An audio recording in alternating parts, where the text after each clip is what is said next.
Olá pessoal, bem-vindos aqui de volta ao nosso canal Histórias para Fogueira. Nosso canal de mito, mitologia, contação de história e tudo mais que a gente precisar ver da história, sociologia, filosofia para entender melhor o conteúdo dessas histórias. Não é nem gosto de chamar de história, né? O conteúdo dessas narrativas míticas. Acho que não pode tirar essa ideia de mito. Mito é uma coisa única, tem que ser visto como tal. E eu já tinha alguns vídeos pensados, né, com os roteiros prontos, mas a gente teve outra petição aqui no canal, lembrando que isso me deixa muito feliz. Eu quero gravar os vídeos que vocês queiram ver, senão não serve de nada o canal. Nosso querido Ricardo perguntou sobre como as culturas veem o pós-morte, né, a vida além da morte, entre aspas, vida, né, porque a pessoa está morta, e como isso afetava a sociedade. Então, Ricardo, obrigado aí, continue assistindo, continue compartilhando, comentando, curtindo, e vocês também, deixa aquele joinha, ativa o sininho, etc, etc. Muito importante para o canal crescer e mais pessoas poderem ver o nosso conteúdo. E eu vou fazer o seguinte, foi uma pergunta hiper complexa que ele fez, eu vou falar dos três corpos míticos que eu conheço melhor, né, egípcia, nórdica e greco-romana. Eu vou comparar um pouquinho com o cristianismo, que a gente tem bem próximo. Então, em primeiro lugar, eu comentei um pouco já sobre ele, vai aparecer aqui nos cards, ou aqui, não sei. O pós-vida para o homem grego-romano, né? Eles têm Hades, né? E o próprio submundo deles é chamado assim, às vezes é chamado de Eremos também, mas Hades é sinônimo, né? Tanto Deus, que rege, né, o mundo dos mortos, como o local, que tem a sua esposa Perséfone, né? Como do mito. E como é que eles viam? Então, para os gregos, tem que tomar muito cuidado, porque a gente associa muito com o cristianismo, né? Os maus vão para o Tártaro e os bons vão para os Campos Elíseos. Eu acho que assim se pronuncia, talvez esteja confundindo com o espanhol, se acontecer, me desculpe. Só que mesmo que funcionasse assim, na mente do homem greco-romano, o que é bom e o que é ruim pode variar de sociedade para sociedade. Algumas coisas que para nós, né? E no tempo também, né? Mesmo na própria Grécia, né?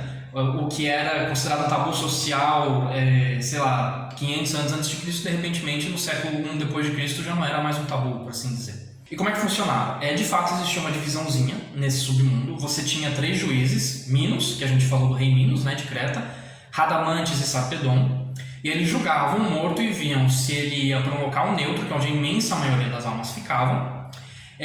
Existiam várias formas de punição também que ocorriam em geral quando você cometia rubris, quando você atentava contra os deuses, né, dizia que você era melhor que um deus, tentava sacanear um deus, né, vai ter mais vídeos disso quando a gente voltar a falar de mitos gregos, mas tem assim um monte.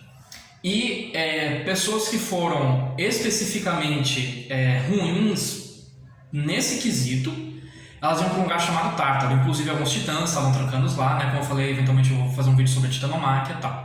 E como eu também comentei no mito da Perséfone, pro grego não é que os mortos dessem medo ou fosse uma coisa ruim, que era uma coisa sem graça. Eu acho que a palavra que melhor define, pelo menos que eu saiba, o pós-vida pro homem grego-romano é sem graça, porque e também é muito cuidado aqui, para os homens livres, literalmente homens livres, ou seja, os cidadãos, aqueles que tinham propriedades, né, os mercadores, as pessoas que participavam da vida política, aquilo define o ser do homem grego, né, e participar da política, fazer um esporte, fazer a poesia, né, o estudo.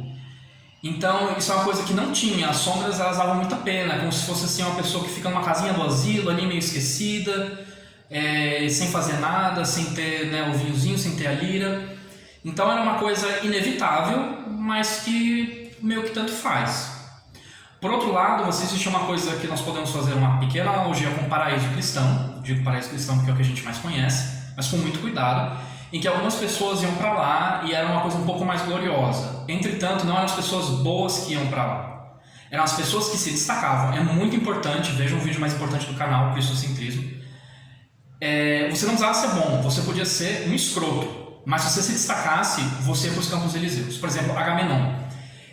Quando ele foi para a Guerra de Troia, eu comentei um pouquinho por lá naquele vídeo sobre a Odisseia, ele mata a própria filha como sacrifício aos deuses. Por isso que depois que a mulher dele mata ele. Ou seja, ele literalmente cometeu um dos maiores tabus de todas as sociedades, né? Matar filho, mãe, irmão, são assim, tabus que se encontram em todas as sociedades. E ainda assim ele foi para os Campos Elíseos. Por quê? Porque ele foi um general que conseguiu unir toda a Grécia para derrotar a Troia. Então, poetas de muito destaque, Homero, se existiu, ele foi para os Campos Elíseos. Atletas também iam. Tem alguns poemas que falam de atletas, que tipo assim, alguém desce até o mundo dos mortos, passa nos Campos Elíseos e vê o atleta. Então a gente vê que a sociedade grega destacava muito isso. E aí, complementando a pergunta, como isso afetava a vida do cidadão grego do dia a dia? Bom, essa pergunta é difícil, porque primeiro lugar é uma pergunta de história e sociologia, uma sociologia histórica, mais até do que de mitologia. Em segundo lugar, a nossa história ocidental, ela foca muito nas grandes figuras, né? A gente vê Napoleão, Hitler, né? Os faraós, mas existe uma coisa chamada vida privada, que é um estudo assim, não é tão famoso. Então a gente não sabe muito como as pessoas mais baixas, né? Assim, a plebe, o vulgo das pessoas viviam. Antes tem muitos registros dos senhores, né? Que tinham dinheiro, né? Para fazer os registros, né? Pagar um bardo para criar uma cantiga de guerra. Mas até onde a gente sabe, isso vale também para quando for falar dos nórdicos, né? Dos egípcios, a gente sabe que meio que para eles tanto fazia, era uma coisa inevitável, eles eram conscientes que eles iam morrer e que eu saiba não afetava muita coisa. Obviamente que a religião como um todo, né, afetava a vida, né, de todo mundo, né, vocês tinham os deuses, né, as festas religiosas eram tão mais importantes que nos dias atuais, né, mas o homem grego ele não ficava se preocupando com a morte dele, para onde ele ia, ele se preocupava mais com a vida. Vamos falar um pouco dos egípcios agora para ter um contraste, que é bem interessante. Os egípcios se preocupavam muito com a vida após a morte. É um dos sistemas de pós-morte mais complexos que eu conheço. Não sei se é o mais complexo, mas é muito complexo. E nesse caso o dinheiro faz toda a diferença, inclusive, né? Eu vejo muito memezinho, né? O caixão do rico, o caixão do pobre é a mesma coisa. Para os egípcios não era, porque funciona o seguinte. Os egípcios tinham um conceito de alma muito complexo, que eu teria que fazer 1 ou 2 vídeos sobre isso, eu vou resumir, mas só entenda. É muito complicado. E para essa alma poder fazer toda a viagem até o julgamento dela, que eu já vou entrar aí, e depois ir para o paraíso ou para a punição dela, ou o que fosse, e mesmo depois de ela estar, entre aspas, usando uma terminologia cristã só para facilitar, salva e ir para um pós-vida bom, se ela se esquecesse de como ela se deteriora e vira um monstro. Então é por isso que os egípcios tinham essa preocupação com conservar o corpo. Para eles, a consciência da alma, se ela esquecesse de quem ela era, ela se degenerava numa espécie de demônio, monstro. Eu não gosto de usar muito demônio, né, porque vai pensar no cristianismo. Eles tinham esse esforço em se conservar para a alma sempre ter uma reflexão de como era. Então, às vezes, não só você tinha mumificação, como você na própria tumba você tinha uma pintura do morto, né, quando ele tinha mais grana para pagar isso, né, o sarcófago tem também o rosto dele, por isso que eles investiam tanto em conservação, porque no momento que você perde o corpo, fatalmente aquela alma vai se degenerar. Bom, mas como é que era? Você morria, a Anubisia pegava você, que é o psicopompo que a gente chama, né, é uma divindade que tem como papel levar a alma dos mortos até lá. Eles faziam uma viagenzinha, que eu vou resumir aqui porque a gente pode deixar depois para outro vídeo específico. E aí tinha o julgamento de Osíris, né, que eu já falei, quem quiser ver um pouco a história de Osíris, Ísis, tem lá um dos primeiros vídeos do canal. E aí tinha um julgamento, a nossa editora aqui, Úrsula, vai colocar uma imagem disso, onde ele presidia, né, ele era o juiz principal, tinha outros 40 juízes auxiliares. Quem gosta de numerologia, cabala, vai ver que é um número que aparece no judaísmo, no esoterismo. Outras culturas conheciam nessa numerologia, os próprios gregos tinham isso, né, os matemáticos gregos percebiam isso. Fica aí um spoilerzinho de vídeos futuros, né, quando eu começar a falar de esoterismo. E aí, essa pessoa, ela era julgada, tinha uma balança onde era colocado o coração dessa pessoa e a pluma da verdade, que era uma pena de avestruz, de emu, depende da tradução, né? E aí, se esse coração pesasse mais do que essa pena, ele era dado para um monstro terrível. Sim, pulem essa próxima imagem se vocês forem de coração frágil, porque é uma das criaturas mais aterrorizantes que vocês vão ver. Eu, quando vi isso, passei meses sem conseguir dormir. Úrsula, não sei se ela conseguiu colocar aqui, imagino que sim, vai aparecer agora, que é o Amit, que é um monstro que devora os corações das pessoas, entre aspas, não idôneas, né, na perspectiva do egípcio daquela época. E aí essa pessoa simplesmente deixava de existir e acabava a existência dela. E isso dava medo para o egípcio. Morrer não era o problema, a tua alma sumir ou se degradar em monstro que era.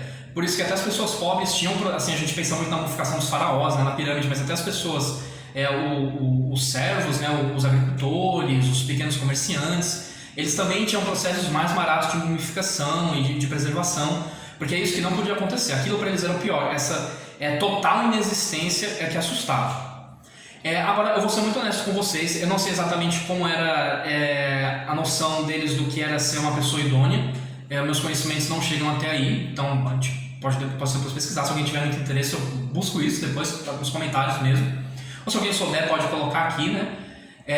Mas imagino que o basicão, né? Não matar pai, não matar mãe, né? Não roubar, essas coisas. E aí, quem tivesse o coração mais leve que essa pluma, ia para uma espécie de paraíso dentro dos egípcios, mas ainda assim você tinha que ter o corpo conservado.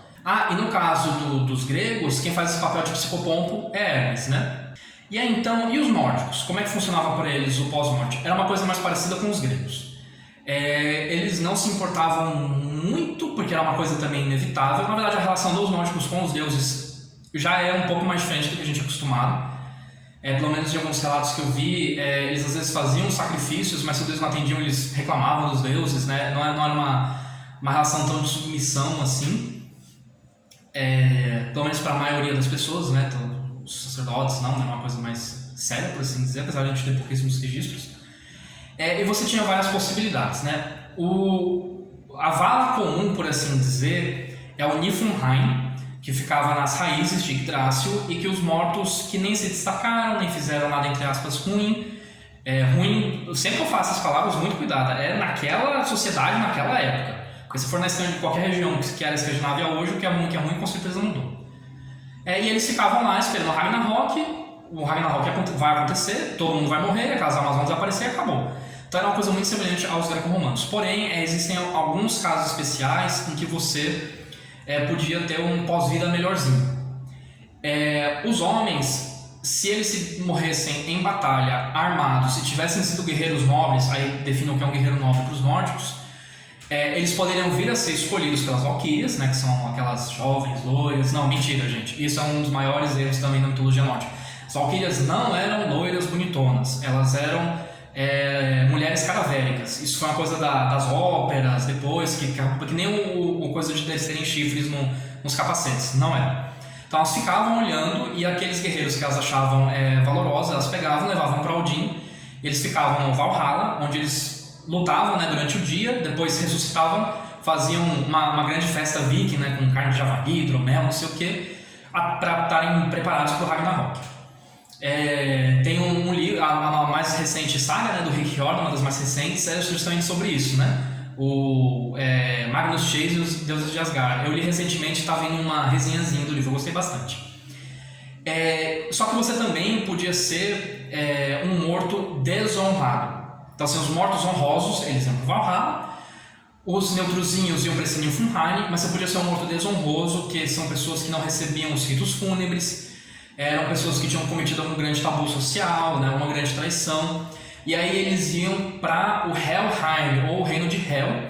Hel é uma deusa que a gente ainda não falou muito aqui, mas que é uma filha de Loki, vai aparecer uma genzinha dela, e aí era uma coisa semelhante a uma ideia de castigo, né? Porque a gente vai sempre comparar com a cristã, né? Eu mesmo não consigo escapar disso, né? Onde você era punido, né? Eles chamavam de Dagur esses mortos, e eles eram algo assim como zumbis vikings, e no Ragnarok eles vão se levantar com Loki e os gigantes para guerrear contra os deuses e os guerreiros de Asgard, né? Então, por exemplo, um detalhezinho que inclusive Rick Riordan comenta, né, no livro, que você tinha que cortar as unhas dos mortos, porque está sendo construído um navio com essas unhas, né, quando ele estiver pronto. É um dos anúncios, né, para o Ragnarok, né, para essa calamidade. E as mulheres, que em geral não eram guerreiras. Aí vai surgir alguém aqui e vai perguntar: mas e as donzelas escudeiras, né, que a gente viu na série Vikings? Então, é complicado.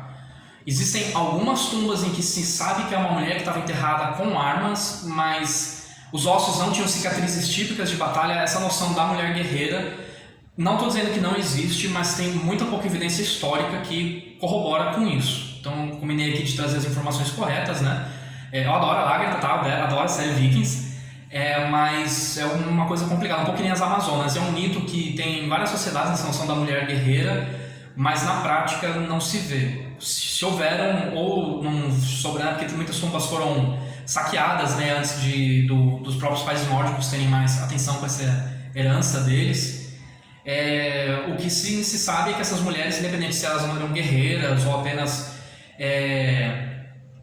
apoiavam, né, muito seus maridos, o que quer fosse, ser enterrado com coisas de metal, na Escandinávia era uma grande honra, porque lá era uma região muito pobre de metal. E eles precisavam muito de metal para as armas para a guerra, né? Como eu comentei, é um lugar muito difícil de se viver, né? No primeiro vídeo aqui do canal, né? O Roubo do Martelo de Thor, quem quiser assistir, vê aí. É uma terra muito dura, então, e ao norte era mais dura ainda, então assim, você sempre tinha medo do teu vizinho ao norte ter tido um inverno pior que o teu. Então, enterrar algo de metal, que era uma coisa que eles tinham que invadir ou comerciar, era uma coisa assim bem preciosa.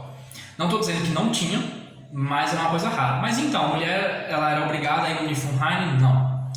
Se a mulher morresse no trabalho na hora do parto, na amamentação, elas iam para o salão de Freya, que era a deusa do sexo, da fertilidade, né, dessa força feminina da criação.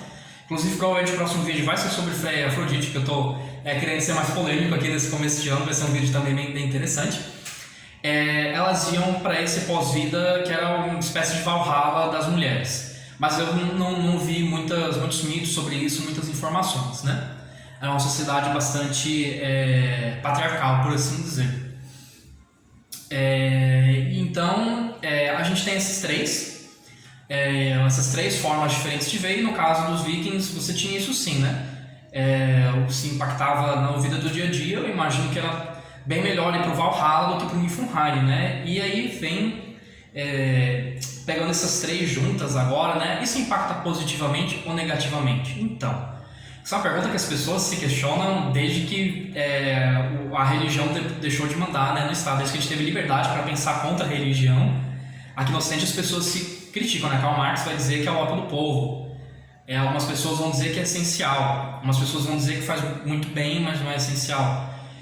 E aí eu fico numa situação muito complicada de ser objetivo, né? Porque eu adoro mitologia, eu adoro as religiões. Ironicamente, eu não tenho nenhuma religião formal, por assim dizer, né? Eu tenho minha espiritualidade.